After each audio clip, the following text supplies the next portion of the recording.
Hola, buenas tardes.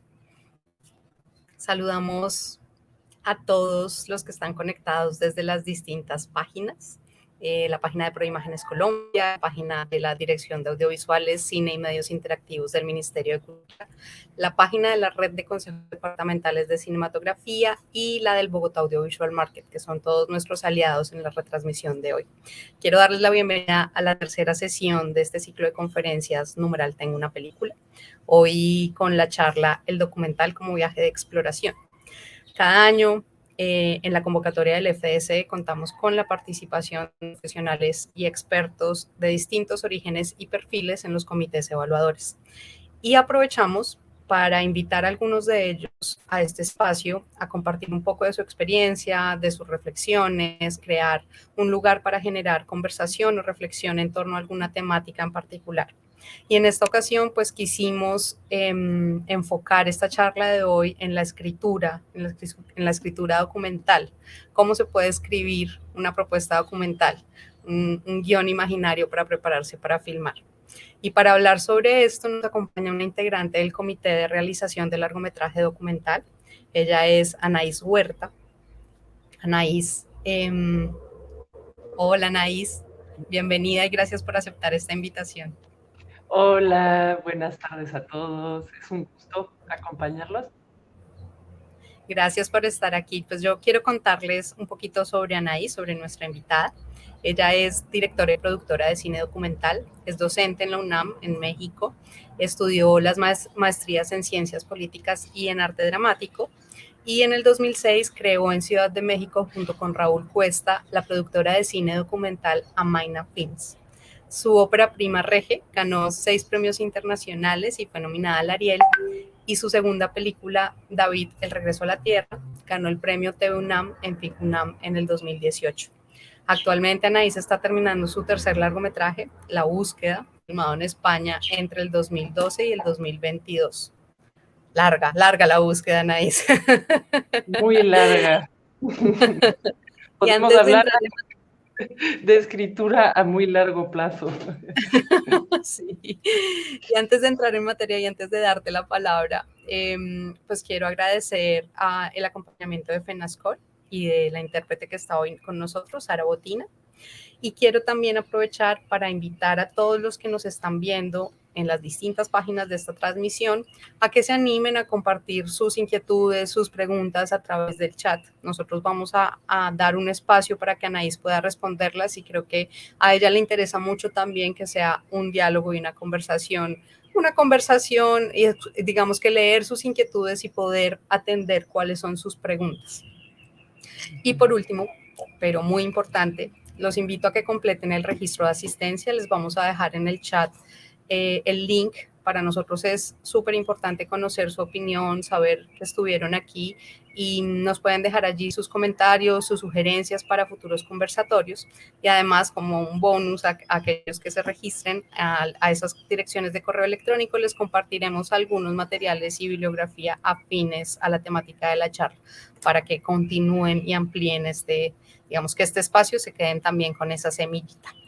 Entonces, pues no siendo más, muchísimas gracias a todos, a quienes nos están viendo del otro lado y a quienes van a estar acá en pantalla, y te doy la bienvenida y te doy la palabra, Anaís. Adelante. Muchas gracias. Muchas gracias, pues, por las invitaciones. Para mí es un honor porque para mí Colombia y el cine colombiano siempre ha sido como una cosa que me ha nutrido mucho. La historia dolorosa del país, la literatura de su país, su diversidad de paisajes, de pueblos, o sea, es de música, es algo que siempre me ha gustado mucho. Entonces he gozado mucho de leer tantos proyectos colombianos este último mes y medio, y para mí también es un honor pues poder compartir inquietudes, ¿no? O sea, reflexiones. Para nada me considero una experta, creo que todavía estoy aprendiendo yo en el quehacer cinematográfico, pero algo que me gusta mucho hacer desde hace un buen par de años es acompañar proyectos documentales como asesora o docente, y eso ha dado lugar para mí a como toda una especie de, no solamente de actividad reflexiva, sino he intentado desarrollar ejercicios para facilitar la escritura, ¿no? Creativa. Entonces, os lo voy a compartir porque siento que puede ser como muy útil. Ha sido útil para los proyectos que asesoré y creo que a mí me ha servido mucho. Siempre es más fácil trabajar con los proyectos que los demás que con los propios, obviamente. Pero bueno, el punto de partida es, como lo indica el título de la ponencia, es hacer una película es un viaje de exploración. Entonces, me gusta partir de una definición de lo que es explorar, ¿no? Que es recorrer un lugar desconocido para descubrir lo que se halla en él. Entonces, con ese punto de partida, el realizador, digamos que tiene algo despierta su interés, algo le llama la atención, algo lo conmueve, algo lo enamora, no sabe exactamente qué es y por eso quiere iniciar ese viaje de exploración y compartirlo con nosotros, ¿no? Entonces es muy diferente este punto de partida a partir de una idea muy determinada, muy clara de antemano, que se puede convertir en una tesis que vamos a buscar afirmar a lo largo de todo el documental y entonces, por ende, buscar imágenes que lo ilustre, protagonistas que puedan dar su testimonio afirmando esa tesis y estoy haciendo un poco una caricatura, obviamente, pero no se crean, se leen algunos proyectos que van muy en esa dirección. Y entonces el punto de partida y el punto de llegada del documental, en el fondo, es el mismo. No hay realmente una transformación, no hay un descubrimiento, ¿no?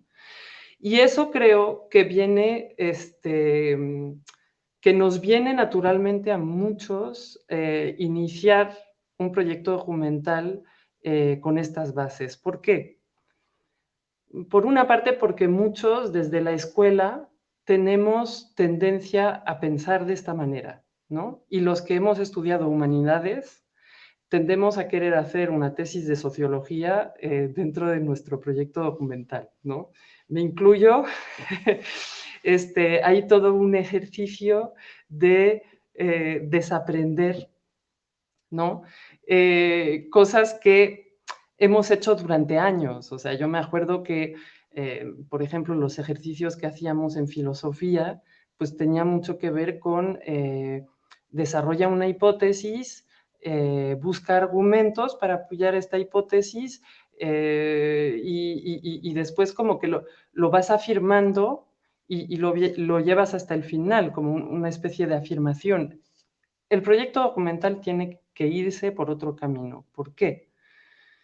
Porque si hago eso, este, no exploro ni descubro nada nuevo, ni dejo que el espectador descubra nada nuevo. O sea, siento que ni le dejo un lugar al espectador, ni le dejo el lugar a los protagonistas de mi película de enseñar todo lo que tendrían que enseñar de ellos mismos. Tomo un ejemplo para ser un poquito más clara.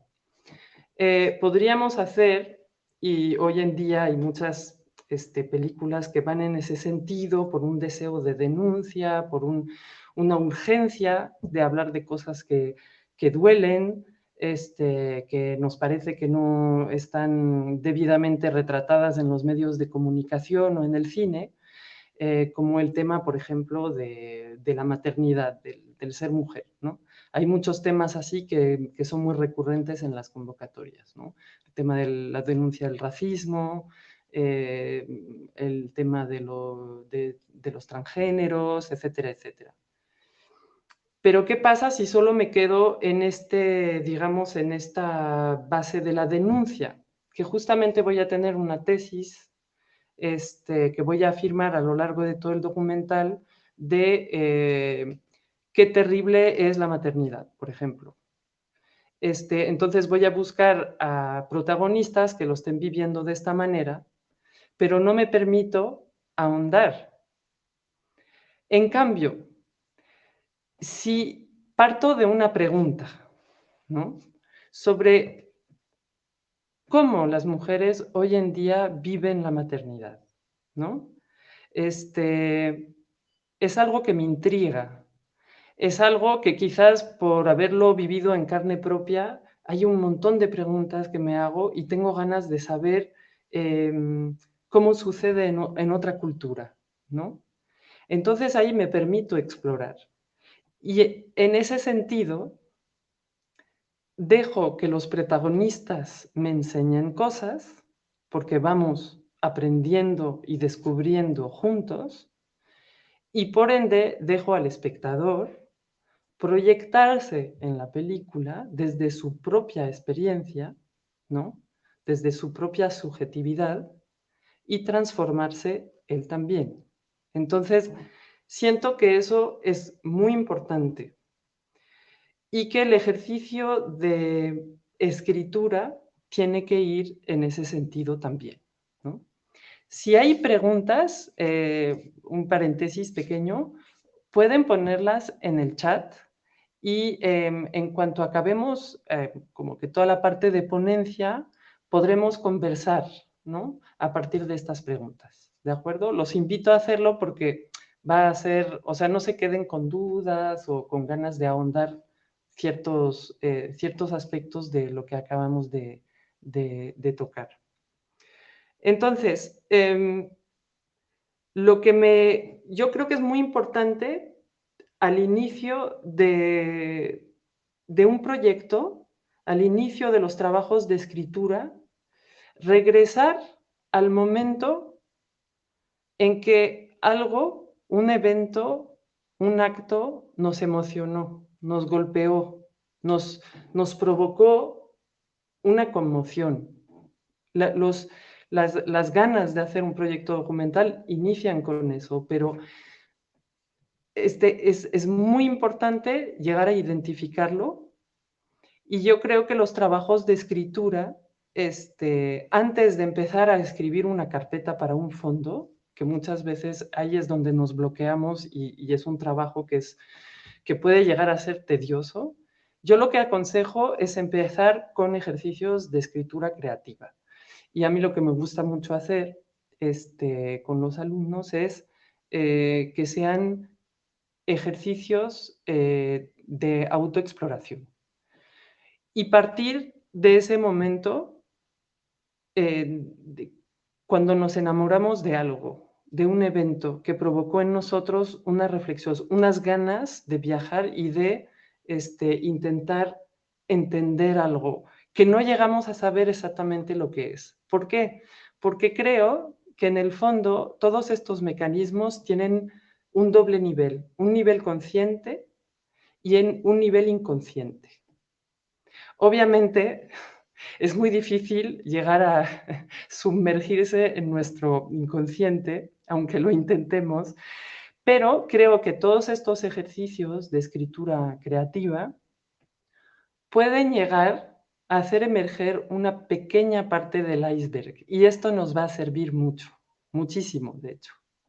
Entonces, ¿qué sugiero en esos momentos?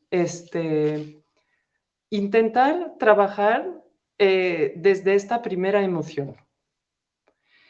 Intentar trabajar desde otro lugar que el de pensar enseguida en la forma que tiene que tener el documental y ahí entrar un poco en los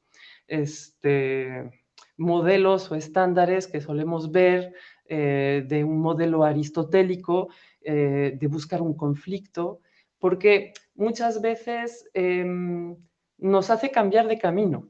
O sea, quizás no era el camino que tenía que tomar esa película y quizás no era nuestra intención, ¿no? Primigenia. Entonces, por eso creo que trabajar con escribir un cuento a partir de esta primera emoción. Escribir un poema, por ejemplo. Empezar a explorar el territorio, por ejemplo, si el lugar donde voy a filmar es un pueblo, por ejemplo, donde no tengo todavía claro lo que voy a contar, no tengo todavía claro quiénes son los protagonistas, creo que se puede hacer un trabajo con foto fija, por ejemplo, un día entero, hacer nada más un trabajo con foto fija. Otro día, nada más explorar este territorio con una grabadora de sonido. Y no, o sea, repito, empezar desde trabajos de introspección y trabajos de investigación con estos instrumentos, en vez de empezar de buenas a primeras a escribir como una carpeta más formal, porque siento que ahí nos perdemos de mucho y creo que hay mucho gozo en este periodo de exploración y de investigación. Es realmente un momento muy importante, porque creo que es quizás un momento de mucha soledad, pero hay una esencia muy pura en ella, ¿no? Ya a partir del momento en que empezamos con toda la máquina de buscar un productor, una productora, socializar el trabajo, etcétera, de repente entramos en una lógica que puede ser un poco más complicado para el autor si no tiene claras algunas cosas de antemano. Por eso este trabajo de escritura creativa me parece tan importante hacer en un inicio, ¿no? Y lo que es importante es aprender a escribir lo que estás buscando. No forzosamente lo que vamos a encontrar, porque lo que vamos a encontrar no lo sabemos, ¿no? Podemos tener una intuición, pero obviamente, como se trata de un documental, la vida es mucho más fuerte que nosotros y lo que nos podamos imaginar en nuestro guión imaginario, y en el rodaje, en el transcurso del rodaje, todo va a cambiar. Y eso es lo normal.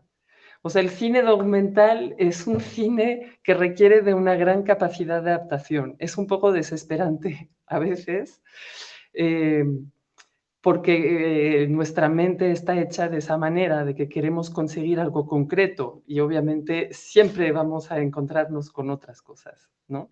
Pero creo que eso es muy sano y lo que hay que tener como en cuenta desde un inicio es que es un cine que te pone como autor en una situación de soledad, de fragilidad, de vulnerabilidad, de incertidumbre y de inestabilidad. Y que eso está muy bien, ¿no? No forzosamente se tiene que ver eso como algo negativo.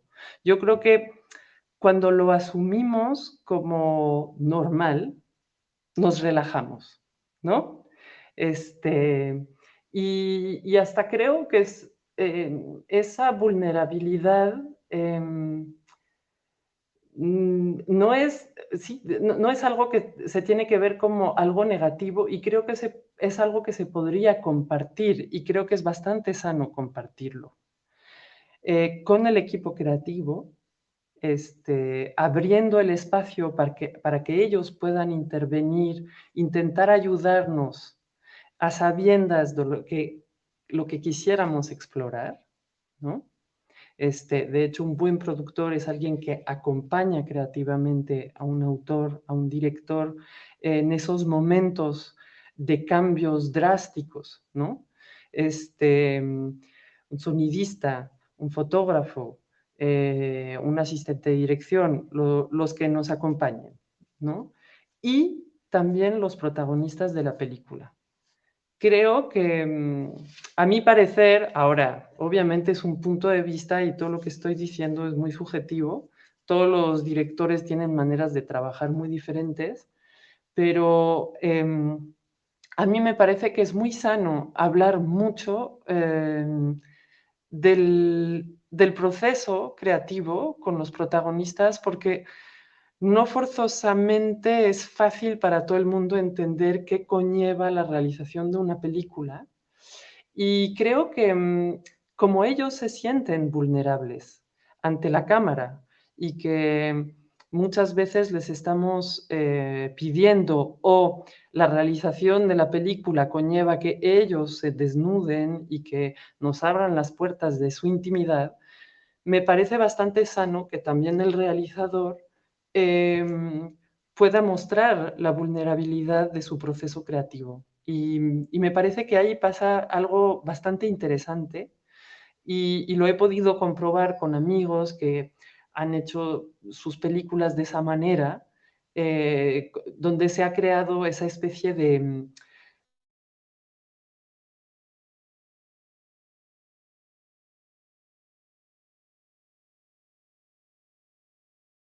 los protagonistas para que incidan directamente en la realización, no tiene nada que ver con eso. Es más bien que puedan entender eso, todos los obstáculos por los que tenemos que pasar para realizar una película y eso que en el fondo creo que crea como una relación donde nos vamos transformando mutuamente. Y creo que es algo invaluable al final, porque nos vamos transformando, vamos aprendiendo un montón en el transcurso del quehacer documental. Los protagonistas lo pueden vivir de esa manera tan enriquecedora también, y eso se lo vamos a comunicar al espectador, ¿no? Y él también va a tener su propia experiencia desde su propia subjetividad y realmente en esta convocatoria, pero siempre me pasa cuando leo proyectos documentales, digo, qué increíble que cuando un autor va, o sea, eh, parte de una exploración, de una pregunta abierta, primero sientes como una gran humildad de su parte, ¿no? Frente al territorio que va a explorar, para no decir tema, porque el tema a veces siento que encierra un poco las cosas. Y siento también que son esos proyectos que hacen que tú como lector ya te estés preguntando un montón de cosas. Primero, siento que son proyectos donde hay un gran respeto hacia los personajes y les das el espacio suficiente para que puedan desenvolverse y enseñar todas sus facetas, no solamente las facetas que le interesan al director. Eso es bien importante y tiene que ver con una manera de filmar, de hecho, también. Hay más planos secuencias, hay más planos largos que respiran, donde el protagonista se puede desenvolver con libertad. Y eso es muy importante en las películas, ¿no? ¿Qué pasa? Si hago una película del tipo que le decía de, voy a intentar comprobar algo que me toca mucho, que es un tema que quiero denunciar y entonces voy a intentar encontrar a 20 personas que ejemplifiquen, ¿no?, esa tesis y las voy a entrevistar, nada más ese acto este, los encierra en un rol nada más. Solo vamos a ver un aspecto de sus vidas, no los demás. Y creo que ahí hay un riesgo. Y un riesgo y un empobrecimiento del discurso también.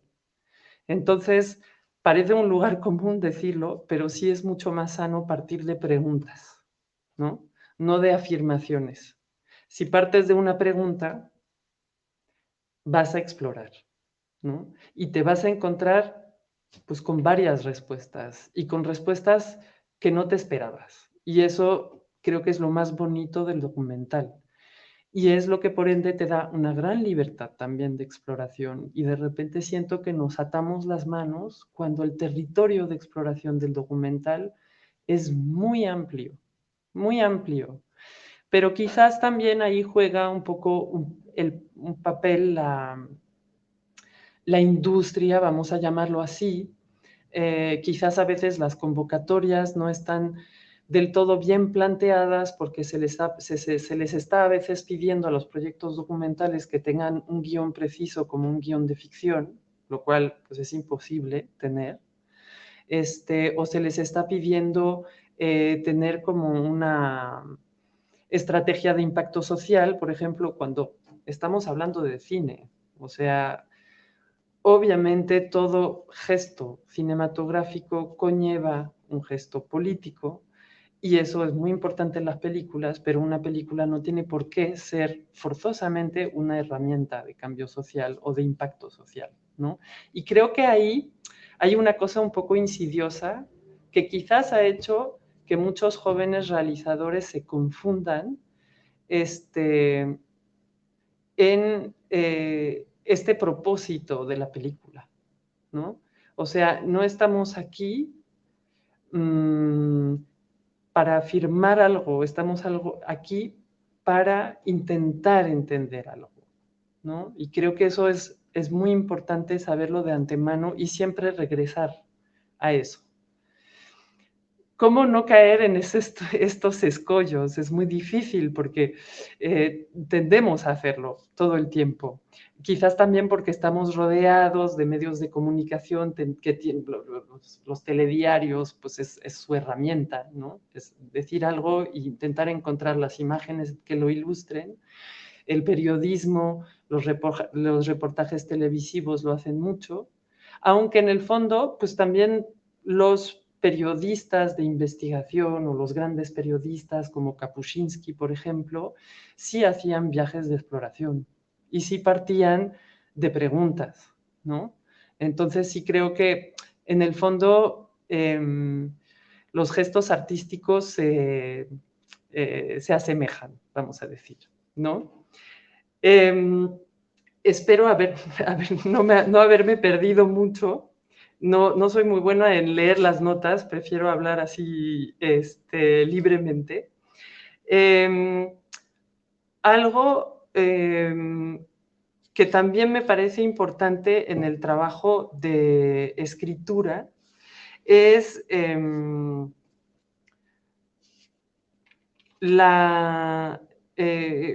intentar trabajar desde lugares que justamente no nos hagan caer en nuestros propios prejuicios. Agarro un ejemplo. La directora Lucrecia Martel, que recomiendo mucho escuchar sus pláticas y ver sus películas, obviamente, y leer sus reflexiones, porque me parece que es una persona que piensa el cine de una manera muy iluminada, muy esclarecedora. Ella dice que le gusta trabajar con el sonido, trabajar sus escenas y su guión a partir del sonido, porque eso le permite no caer en lugares comunes, no caer en facilidades, vamos a decir. Y creo que es una buena manera de empezar a trabajar, a través de, como les decía, la foto fija, el sonido, hacer ejercicios fílmicos, que es algo que me gusta mucho desarrollar últimamente, como que muchas veces pasamos mucho tiempo al inicio de nuestros proyectos escribiendo, sobre todo cuando estamos lejos de nuestros lugares de filmación, y llega un momento en que eso nos bloquea, porque nos quedamos en la teoría, ¿no? Y creo que el trabajo de campo es muy importante y estar filmando o tomando fotos desde un inicio, pero empezar a hacer como pequeños ensayos, ¿no? Y juguetear con eso. ¿Qué tal si hago nada más un cortito, sin voz ni diálogo? Nada más imágenes y sonido. Y otro que sea un corto de sonido nada más. Y ahí ir explorando desde dónde podré contar esta historia, desde dónde podré explorar este territorio. Eso creo que ayuda muchísimo. Una cosa que es interesante también, pensando en los ejercicios de introspección, tomando un ejemplo de un proyecto que ahorita estoy acompañando, sirven mucho porque algo nos llama la atención de un lugar en particular o de un personaje en particular. Empezamos a escribir, sabemos más o menos lo que queremos tratar, pero hay algo que todavía no está muy claro. Y ahí regreso a mi emoción primera. Intento hacer como una especie de autopsicoanálisis, cosa imposible, pero lo intento. ¿De dónde me viene esa emoción? ¿Qué es lo que despertó mi interés con este personaje? Y ahí pueden salir cosas muy sorprendentes. En el caso de esta amiga que está desarrollando una película sobre un personaje que es coleccionista y colecciona juguetes de manera obsesiva desde que es pequeño y ya es un señor muy mayor. Ella empezó a escribir y también en el cuento se plasmó que a ella le hubiera gustado quedarse en su infancia, como que no tenía ganas de volverse adulta. Entonces ahí se desdibujó dónde surgió ese interés genuino en ese personaje, ¿no? Y no forzosamente lo tenía muy consciente en un inicio, pero gracias a esos ejercicios se plasmó. Y eso ayudó a que se pudiera centrar en un aspecto de este personaje, a explorar ese aspecto del personaje del niño que no quería crecer y por eso estaba rodeado de juguetes, ¿no? Hubiera podido contar muchas más cosas sobre este personaje, que es un personaje, como todos, muy complejos, pero como el vínculo más íntimo que tenía con él era eso, dijo, no, pues sí me voy a centrar en eso, porque en el fondo está como en una especie de castillo encantado y su terror más grande es que cuando se muera eso ya deje de existir, ¿no? Entonces, está construyendo toda la película alrededor de esa vulnerabilidad de este señor, que en el fondo es como un niño grande y que no quiere que su castillo de la infancia se derrumba, ¿no? Con su muerte. Y ahí encontró, lo podemos llamar el conflicto principal, pero creo que ha sido un poco malgastada esa noción de conflicto. A mí me gusta hablar de qué es lo que está en juego, ¿no? Y no tenemos que contestarlo, porque seguramente va a ir evolucionando a lo largo de la película. Y por eso se dice que el guión documental es un guión siempre abierto y que siempre se está reescribiendo hasta el corte final de la película, ¿no? Porque necesitamos todo el tiempo readaptarnos a lo que ocurrió en la realidad e introducir esa transformación paulatina. Y es lo más maravilloso, que era algo que no podíamos prever, que es algo que la vida nos da. Pero si vamos preparados para esta gran transformación, lo vamos a vivir de manera un poco más relajada. Me gusta tomar un poco el ejemplo pues del viajero, por ejemplo. Un viajero que quiere explorar un territorio, que se va a viajar así por aventón a un país, un poco como los viajes que hacemos cuando somos un poquito más jóvenes, y dejamos la puerta abierta a que nos ocurran un montón de cosas. Pero si vamos en plan turista, nos vamos a una semana en un hotel reservado, ¿cómo se dicen? Esos hoteles donde hay comida y todo incluido y está la playita, pues ahí, si vamos en ese plan para viajar, es un poco más difícil que nos vayan a pasar cosas que no nos hubiéramos esperado, vamos, ¿no? Es como un poco la diferencia entre un viajero y un turista, lo vamos a decir así. Esas ganas que el Che tenía, por ejemplo, con su amigo de atravesar América Latina y en esos años de juventud, nunca se hubieran podido esperar a lo que se iban a encontrar y cómo eso los iba a transformar y cómo eso iba a cambiar de manera revolucionaria su vida, ¿no? Entonces hay que verlo así. Y es difícil porque eso conlleva desaprender maneras de hacer las cosas que tenemos desde muy pequeños al final. Eso conlleva un trabajo de, yo diría, como duda filosófica, de duda metodológica, de siempre estarnos cuestionando, de siempre cuestionar nuestros propios prejuicios, de siempre cuestionar desde dónde venimos, por qué vemos la realidad de esa manera. Y ahí sí permitimos que la película nos cambie. Y ahí podemos ofrecer una manera de ver el mundo interesante que pueda despertar la curiosidad, que pueda despertar otras reflexiones de los espectadores. Y eso creo que es muy enriquecedor. Y ya me paro acá porque si no vamos a acabar ya la plática y ya no va a haber espacio para preguntas. Entonces, voy a ver en el chat o voy a esperar a ver si Natalia me comparte las preguntas. Acá estoy, te voy a leer, ya tenemos varias. Vale. Arranquemos por esta. Mariana Lipio Valencia te pregunta, ¿cuáles fueron las preguntas que te planteaste en tus primeros documentales? Buena pregunta.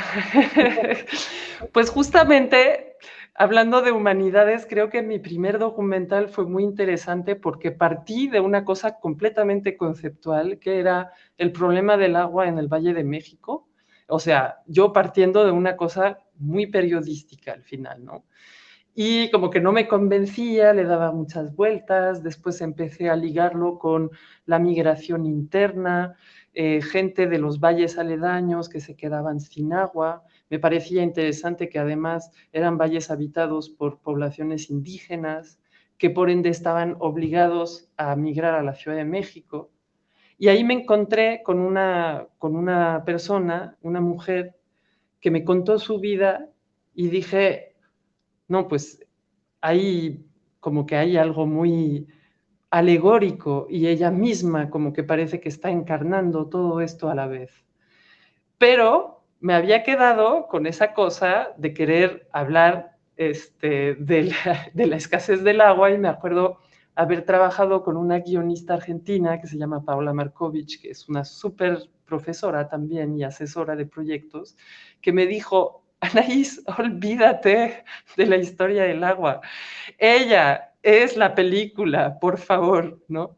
Entonces fue como esto, estar dándome bofetadas a mí misma para no caer en estas cosas de querer hacer un artículo de ciencias políticas, que era mi formación. Y ya creo que después lo fui dejando un poco más, pero es difícil. Y en esta última película que estoy haciendo, como que creo que me permití más explorar sobre, bueno, es una historia familiar de una persona desaparecida en mi familia, asesinada por falangistas, milicias fascistas en España. Y un poco hablando de ese punto de partida, un día que a mi papá me habló de su tío, se le bloqueó su voz y era la primera vez que veía a mi padre así y dije, hay algo, ahí hay algo que necesito entender, o sea, cómo se le puede trabar la voz. Y ya conforme fui un poco investigando, me iba encontrando cada vez más con ese bloqueo a nivel de la palabra, como una cosa que estuvo borrada de la historia, que ya no se podía hablar del tabú, de lo que está escondido, ¿no? Y eso, por ende, de todas formas, era como ir a descubrir algo, intentar entender algo. Entonces siento que quizás, espero, que esta película, como desde el punto de partida, estuvo más orientada hacia la exploración. Motivada por una pregunta, claro. Bueno, tenemos otra que David Garzón te pregunta, ¿se puede mezclar la investigación documental con ficción? Obviamente, yo creo que es mejor mezclar ambos géneros y olvidarse de las fronteras, porque siento que hemos sufrido un poco demasiado de esa separación y en el fondo, desde los inicios del cine, las dos están mezcladas. O sea, Flaherty en Nanook hay una puesta en escena que es del orden de la ficción, y creo que hay muchas herramientas de la ficción que nos pueden servir como artificios de trabajo en el documental y viceversa. Entonces, obviamente, yo les invito a explorar todo lo que se pueda hacer de mezclar todos los géneros, o sea, son gestos artísticos y creo que no se tendrían que separar tanto, es muy artificial eso al final. Cierto. Lizeth Rodríguez pregunta, ¿cómo abordar esos ejercicios creativos y de exploración también con los personajes del documental? Eso es un punto súper interesante y creo que puede traer frutos realmente muy buenos, hablando de esa creación conjunta o de esa complicidad. Em, yo tengo muchos amigos que lo han hecho con sus protagonistas, por ejemplo, de intercambiar cartas, ¿no? Em, sobre la realización del documental o sobre otras cosas. Por ejemplo, una amiga que está haciendo un documental sobre un miembro de su familia con el que creció y que también después le ocurrió como una serie de cosas porque se metió en problemas, tuvieron ese intercambio epistolar que es uno de los recursos que va a usar ella en el documental, ¿no? Porque hay mucha gente que se podría expresar de una manera mucho más, van a estar mucho más a gusto expresándose por esa vía que a nivel de entrevista o conversación directa, por ejemplo, ¿no? Pero hay muchas más cosas que se pueden hacer como a nivel creativo con los personajes. Hay una película de un director mexicano que se llama Juan Manuel Sepúlveda, donde hace como todo un trabajo de artificio, de ficción, con unos personajes que son unos indígenas que viven en un parque en Vancouver, en Canadá, y arman como una especie de representación en ese parque. Y eso fue a través de la sugerencia del director, ¿no? Y era para justamente plasmar una parte de su realidad que sin ese artífice de ficción no hubiera ocurrido, ¿no? Entonces, obviamente es muy interesante y hay muchas maneras de hacerlo. Inventivo Web Arte Digital nos pregunta, ¿cuáles son los parámetros de redacción de un guión documental? O sea, parámetros de redacción no hay realmente. Y de hecho, todos los países, todas las convocatorias de los fondos públicos de los diferentes países piden cosas bastante diferentes, ¿no? O sea, yo lo que aconsejo es empezar con estos ejercicios creativos, escribir un texto literario. De hecho, algo que no he dicho, pero se transpira en las propuestas documentales que he leído, quién lee y quién no. Creo que hay un gran problema con eso, es decir, que hay toda una generación, no es un problema de solamente de las plataformas, es cuando solo existen esas plataformas, ¿no? Y de solo ver películas que vienen de los mismos lugares del mundo, para no citar a nadie, obviamente. Creo que hemos perdido ese hábito de nutrirnos de poesía, de nutrirnos de literatura, pero de literatura internacional, de ver películas de Irán, de la India, de conocer más el cine latinoamericano. Siempre y últimamente creo que desde la pandemia yo lo veo cada vez más en los jóvenes, es las series norteamericanas y casi es el único referente. Y eso es problemático porque en el fondo está cargado de ideología y de una visión, de una cosmovisión, ¿no? Y creo que es una pena porque en los territorios donde habitamos, Colombia, México, tenemos una diversidad cultural, una tradición oral tan rica que desaprovechamos completamente. Y siento que esto es una pena. Y creo que esto se tendría que plasmar en las convocatorias. Es decir, yo creo que hay una libertad a la hora de escribir un guión documental porque la gente que hace parte de los jurados es gente que es del ámbito documental también. Y, por ejemplo, les tomo un ejemplo, hace poco una directora mexicana muy buena, que me gusta mucho, leí su guión y era genial, porque era un texto poético, hiper cinematográfico. Se podían oír los sonidos. No tenía muy claro exactamente la historia que quería contar, pero te describía los protagonistas, el paisaje, de una manera que era, bueno, ya quiero ver esta película, ¿no? Y es muy interesante porque justo no tenía claro todavía ni quiénes iban a ser los personajes principales, ni exactamente lo que iba a contar. Pero esa manera de hacerte sentir de manera tan sensual ese lugar, ese territorio cargado de misterio, un poco como ustedes que conocerán las películas de Nicolás Rincón Gil, por ejemplo, que a mí me encanta. O sea, es exactamente eso lo que tenemos ganas de leer cuando leemos un proyecto documental.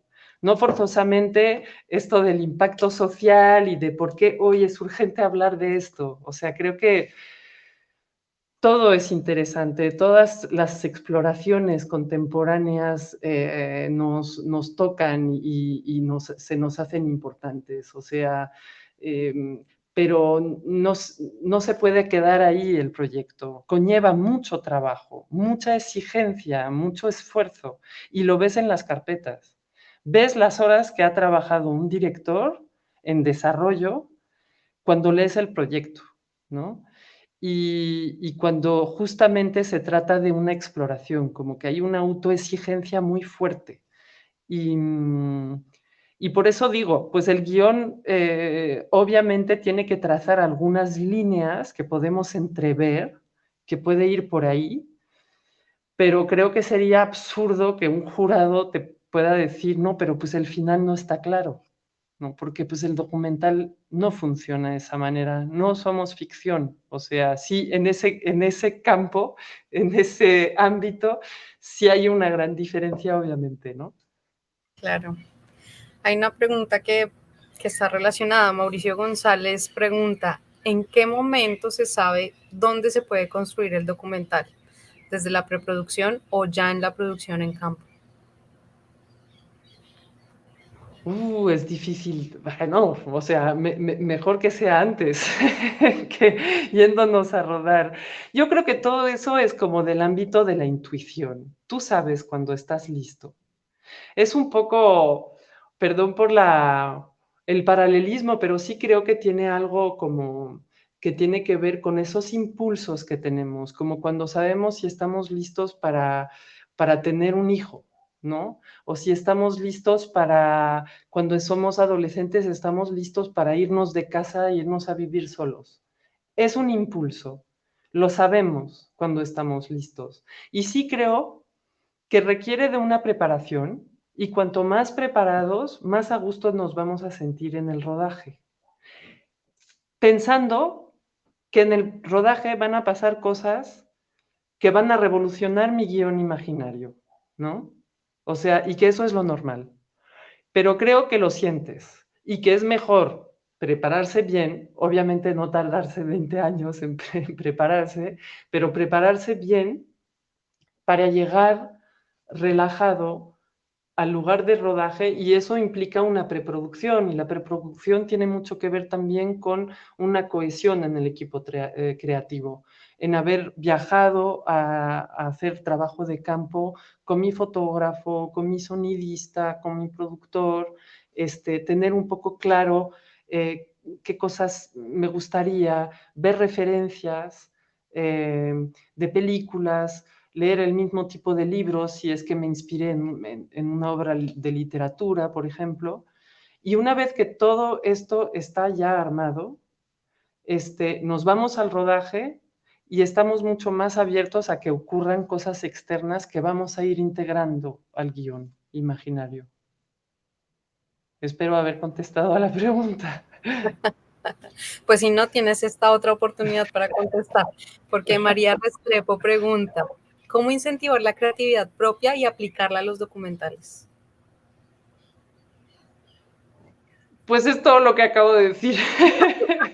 Yo siento, o sea, realmente siento que desde el inicio de la plática va por ahí. O sea, siento que tenemos que recuperar un poco esa cosa juguetona que tenemos cuando somos niños, ¿no? Quitarnos todas las capas de las cosas tienen que ser así y poner en un cajón los libros de guión o todas las, digamos, las cosas que son un poco dogmáticas. Hay que juguetear más y por eso siento que las películas que más se quedan son las que son originadas por un espíritu más libre. O sea, hay que cuestionar las formas preestablecidas y creo que todos los grandes creadores, en el fondo, son gente que cuestionan el orden preestablecido, que tienen ese gesto político, ¿no? Hay que ver la realidad de otra manera, o sea, porque es necesario, ya no nos podemos quedar con las mismas cosas formateadas y creo que necesitamos eso y creo que es muy sano. Por ejemplo, tomo un ejemplo que no he hablado de eso hasta ahora, pero algo que me parece genial y que no había pasado antes es toda una nueva generación de realizadores indígenas, por ejemplo, en México. Eso no había pasado antes. Había miradas exteriores que se acercaban a las comunidades. Algunas películas que podían ser muy buenas. Pero ¿qué pasa ahora? Que están plasmando su propia manera de ver las cosas y eso no había sucedido antes. Y yo estoy maravillada, tenía una alumna el año pasado que era, ya no había como una separación entre presente y pasado, ya todo lo que era espacio-temporal no tenía linealidad. ¿Y por qué? Porque y no había tampoco una separación entre la realidad y los sueños, porque es parte de su cultura, ¿no?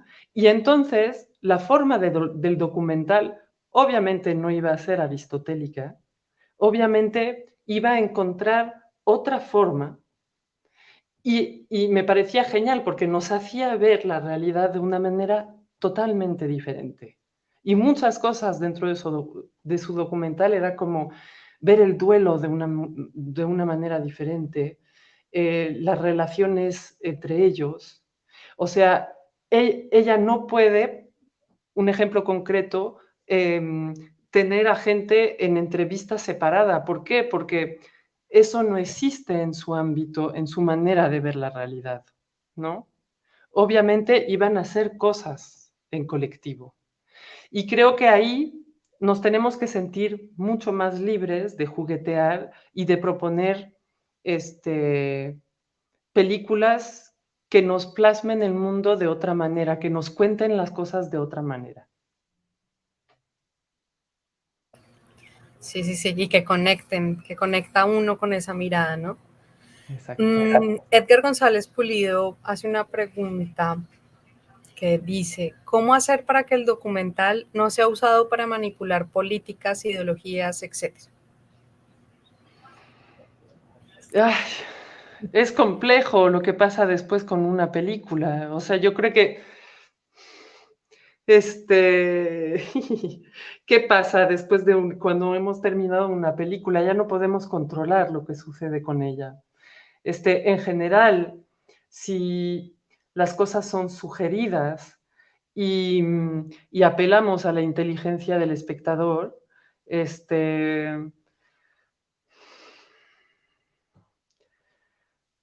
no sé cómo decir, como que no hay que caer en la trampa de tener un discurso muy claro de denuncia para no ser manipulado por el bando contrario, vamos a decir, ¿no? Creo que no hay que caer en esa trampa. Creo que es mejor apelar a la inteligencia de la gente, sugerir las cosas, dejar que el espectador se haga su opinión. Y si en algún momento se manipula esa información, no podemos hacer nada contra eso, ¿no? O sea, creo que nuestro deber es realizar la película con principios éticos que cada uno define cuáles son, no hay una Biblia para ello, pero creo que es muy sano plantearnos eso desde el inicio del documental. ¿Cómo voy a representar a estas personas? ¿Qué posibles problemas puede conllevar para ellos? Etcétera, etcétera, etcétera. Pero después el producto final, si llega a ser manipulado, o sea, lo que podemos hacer es una declaración para decir lo que ha pasado, ¿no? Sí, sí. Pero no evidenciar un discurso panfletario dentro del documental para evitar esa manipulación. Creo que eso es una... De acuerdo. Hay una pregunta acá, Anaís, que creo que es muy común entre quienes están recién acercándose a la creación documental, como que están en un primer momento, y es Inventivo Web pregunta, ¿qué tanto me puedo separar de la realidad en un documental? Eso todo depende, es que es como caso por caso, ¿no? En el sentido en que sí puede haber muchos elementos de ficción, me puedo alejar de la realidad, obviamente. De todas formas, el mismo gesto documental de representación conlleva esto. O sea, en el fondo sí hay un gesto de ficción dentro del documental. Modificamos esa realidad, de hecho, ¿no? Ahora, siempre se tiene que hacer con cierto respeto. Respeto hacia el espectador, respeto hacia los protagonistas, ¿no? O sea, pero es caso por caso. Hay veces que, por ejemplo, eh, una película como Tempestad de Tatiana Hueso, por ejemplo, que tuvieron problemas para filmar unos retenes, hicieron una puesta en escena de los retenes. Bueno, no conlleva ningún problema, porque de todas formas es como de acuerdo con lo que querían plasmar, como que no están engañando a nadie haciendo eso, ¿no? Y creo que no hay que tenerle miedo a eso, siempre y cuando lo que quieras, em, ¿a dónde quieres llegar con eso? Eso es lo importante, ¿no? Hay una película, de hecho, que usa ese recurso, que no es nada nuevo, de Eduardo Coutinho, creo que se llama Jogo da Cena, y que son testimonios y hay unos que son dichos por actrices y otros por personajes protagonistas reales. Y llega un momento en la película en que no sabes, o sea, cuál es el personaje ficticio y cuál es el real.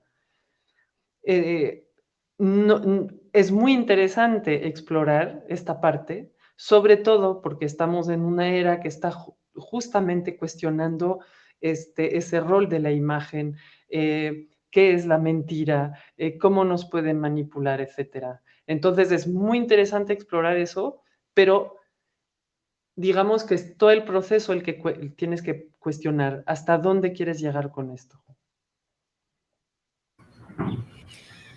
¿Hasta dónde quieres llegar aquí? Esta pregunta comienza así. ¿Hasta dónde llega el discurso del documentalista en cuanto al respeto por la realidad de la cual parte?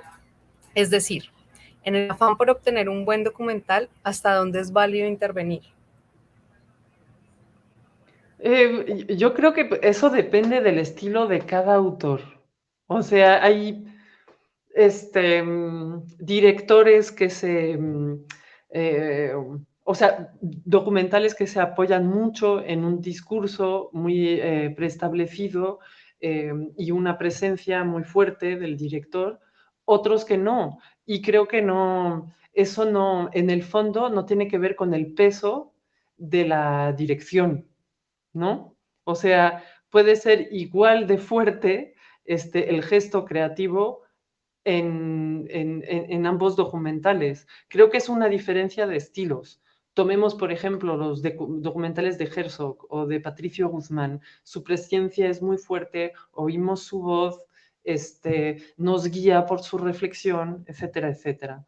Y otros documentales, como Vittorio de Seta, por ejemplo, el siciliano, que él abogaba por documentales sin narración, que era lo de la moda del momento, y él en los años 50 empieza a hacer documentales donde nada más se oyen los protagonistas o nada más hay sonidos. Entonces, con eso él quería como intentar borrar un poco el punto de vista del director y que no todo esté guiado por un discurso. Pero en ambos gestos, eh, la presencia, ¿cómo decir? La fuerza de la dirección puede ser comparable, es nada más que son estilos muy diferentes, ¿no? Y sí siento, a mi parecer, que lo importante es que puedas dejar el espacio para que tanto los protagonistas como el espectador pueda hacerse suyas estas exploraciones que tú estás haciendo. Y a mí me pasa con la penúltima película de Patricio Guzmán, con todo eso y su presencia que es tan fuerte, me conmovió un montón, lo traspasas a tu realidad, a tus propias reflexiones desde otros países, etcétera, etcétera. O sea, creo que eso es, cada uno tiene que encontrar su propia manera de narrar, donde se siente más a gusto. Algunos van a estar más presentes y van a hacer su discurso más obvio y otros van a preferir estar un poquito más como atrás, ¿no? Sí, sí. Y esta última, que ya para cerrar, creo que tiene que ver también con esto del punto de vista del director en el documental, y es, un documental podría tener varios finales de esa misma realidad sin llegar a la ficción. Pues sí, sí, obviamente sí, y sería muy interesante, de hecho, eso. O sea, hay películas que terminan sin un final muy claro y entonces le dejas al espectador hacer sus conjeturas, ¿no? O podrías también acabar la película con varios finales, porque en el fondo puede hacer referencia a varias subjetividades, ¿no? No solamente hechos fehacientes, sino maneras de ver las cosas. Entonces creo que podría estar muy interesante eso y no forzosamente tendría que estar ficcionalizado, ¿no? Claro. Este, por ejemplo, como haciendo referencia a estas películas de búsqueda de algo concreto, por ejemplo, varios miembros de una familia están buscando a alguien, no se encuentra esta persona, los protagonistas lo van a vivir de una manera diferente. La conclusión va a ser diferente para cada uno, ¿no? En ese caso, la película puede acabar con varios finales, por ejemplo, ¿no? Es un ejemplo. Sí, sí, sí, sí. Se nos con una última acá ya para cerrar. Juan Manuel Soto pregunta, ¿qué ingredientes tendría que tener el formato famoso por YouTube, el videoblog o blogging, para hacer un documental exquisito? Ahí sí, yo desconozco totalmente eso. No sé, no conozco, perdón, el formato, si me pueden explicar lo que es lo del el formato blogging del YouTube, es un formato muy corto. Sí, y creo que se refiere también, a ver, Juan Manuel, si nos puedes escribir en el chat, pero a ver, lo que yo entiendo del videoblogging son como tipo de reportajes, grabándote a ti mismo, recorriendo un espacio, yendo a un lugar o hablando sobre algo. La manera Ajá. del blog escrito, pero ahora en video. De acuerdo. Pues es un poco lo mismo, o sea, pensar que tienes que explorar algo, que no forzosamente conoces, te estás adentrando a un mundo desconocido. No tiene que ser enseñar, que es mucho lo que pasa en estos gestos de las nuevas plataformas de jóvenes, que son videos chiquititos, muchas veces es cosas que quieren afirmar de sus propias vidas, ¿no? Estoy comido hoy o esto me encanta o esta es la nueva canción que me gusta o cosas así. Que más bien el gesto sea, voy a intentar descubrir algo que no sé, ¿no? Ahí creo que ya empieza a haber como algo de documental dentro del videíto.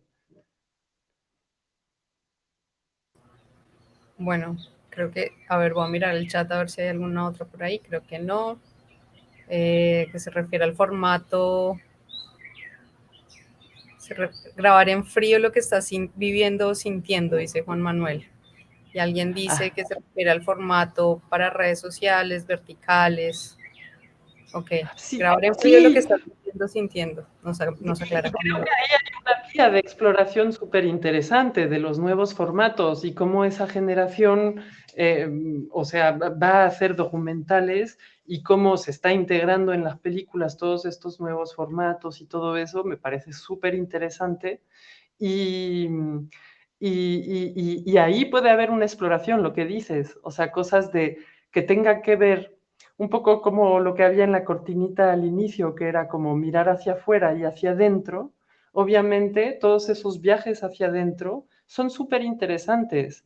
Y no porque tienes 15 años no tienes cosas interesantes que contar, al contrario, me parece una edad absolutamente genial de transformación donde hay un montón de cosas que puedes estar contando.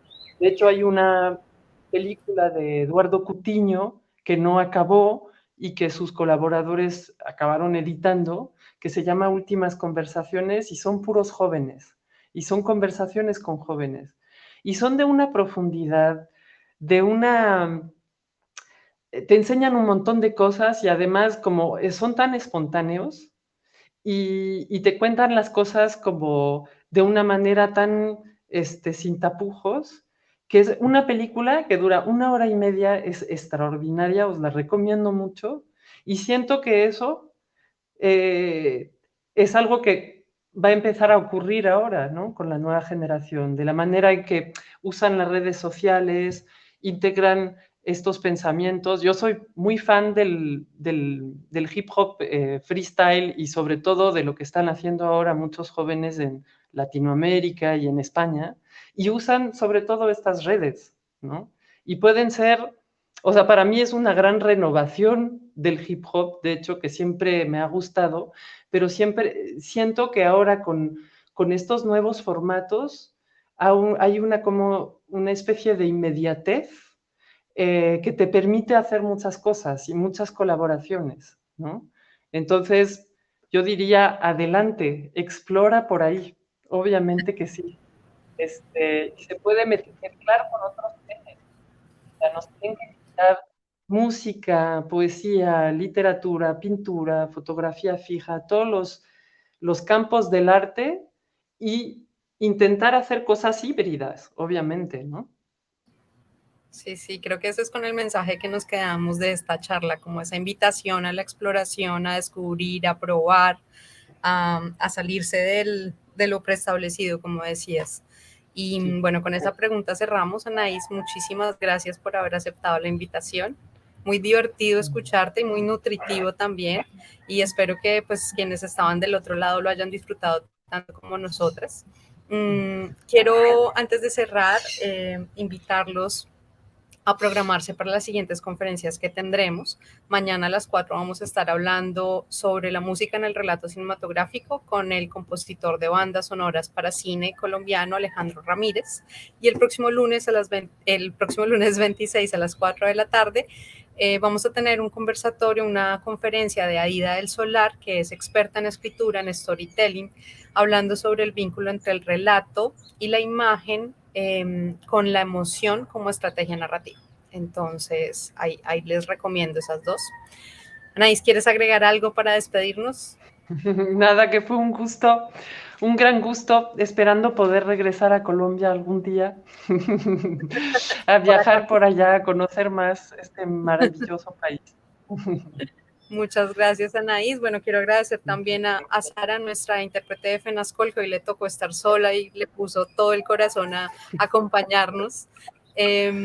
Y también, antes de despedirnos, recordarles que la temporada de cine colombiano ya inició, está recorriendo el país desde la semana pasada y hasta el próximo 10 de diciembre. Entonces los invitamos a que estén atentos a las redes de Proimágenes y del Ministerio de Cultura para que se enteren de la programación y se agenden en los distintos municipios y ciudades que va a recorrer la temporada este año. Y no siendo más, pues hasta la próxima entonces, hasta mañana y hasta luego. Gracias, Anaís. Adiós. Chao, chao.